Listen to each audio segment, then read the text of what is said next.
বাউল নাম শুনলে আমরা মনে করি গ্রাম বাংলার আদি সংস্কৃতি, কিন্তু এই বাউল শিল্পীদের আড়ালে লুকিয়ে আছে নোংরামি, অশ্লীলতা আর বেহায়াপনা।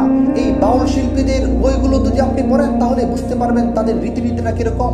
তাদের একটি বই হচ্ছে ফকিরের গান, যেটা লিখেছেন জ্ঞানানন্দ মোহন দাস, এবং আরেকটি বই হচ্ছে বাউল সমগ্র, যেটা লিখেছেন রবীন্দ্রনাথ ঠাকুর, এবং আরেকটি বই হচ্ছে গভীর নির্জনের প্রতি সুধীর চক্রবর্তীর লেখা। মোহতারাম হাজিরিন, এই সমস্ত হিন্দু লেখকদের বই যেগুলো আপনি পড়েন, যেগুলো তারা পড়ে গ্রাম বাংলার মানুষদের ইমান আমলগুলোকে ধ্বংস করে দিছে।